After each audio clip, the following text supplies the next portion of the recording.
what are your thoughts about if coronavirus happened in 94, not today, okay? So go to 94, no Facebook, no YouTube, not even MySpace, no Twitter, no Friendster, no nothing, Zoom, no Zoom. Skype. That's right. You would be struggling if there's no Zoom. So yes, no it Zoom, none of this stuff, 94. News doesn't go like this. You don't just go all of a sudden, boom, update, notification.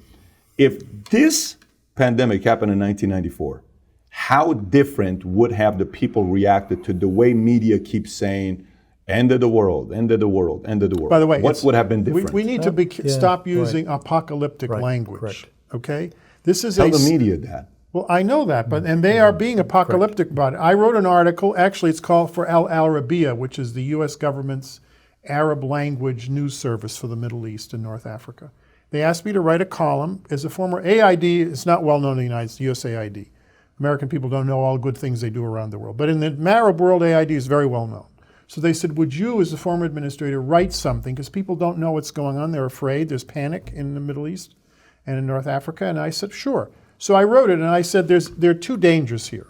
One is to understate the risk by dismissing this and not listening to the experts like Dr. Fauci. And the other is to suggest the apocalypse is upon us and the world is about to end. It's not about to end. This is nowhere near what it was in 1918, where 5% of the world's population died in 6 months. We didn't even know what a virus was then. We're just beginning to develop the germ theory of disease. Okay, they used to think that it was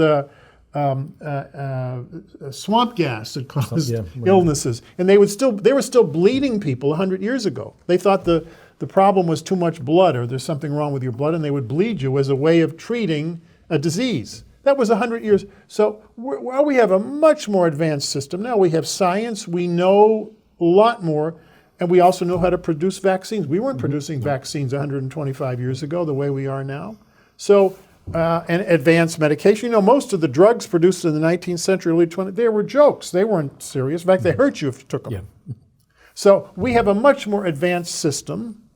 We don't, and that means we can respond. And the structures of government are much more sophisticated, even though people get disgusted with the government. You know who's going to be the big solution of this? People talk about the Chinese model working, and all that's baloney. The Chinese model is not a superior model to our model. Our model is highly decentralized at the state and local level. Most of the response is not taking place at the federal level. That's the most visible because the news media folk. It's what the 50 governors are doing, all the mayors, the boards of selectmen in New England, where I originally came from, the county judges in Texas. They are the ones who run the systems that we actually connect with. Who runs the school systems? The federal government doesn't run any schools. How many universities there are? None. How many factories do they run? It's a highly decentralized system. And what's amazing to me is if you watch what's happening across the country, people are simply saying, I see the threat, I'm the leader of an institution, I'm going to protect my people, which is my job, and that's what they're doing across the country. So what's going to that's the save good news. That's very good news, that we as a democracy are taking responsibility at our own level and not saying, well, we're going to wait for someone from Washington to tell us how to fix this, which is not a good idea.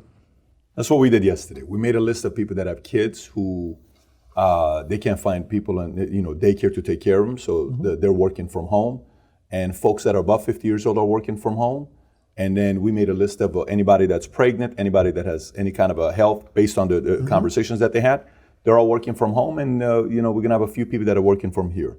We made that decision yesterday, so I agree with that. But the question I want to ask you, in 94, would the U.S. government in 94 have reacted the way we are reacting today with the amount of fear that's in people right now because of social media? Would the steps and the way the government reacted in 94 been the same as it is today?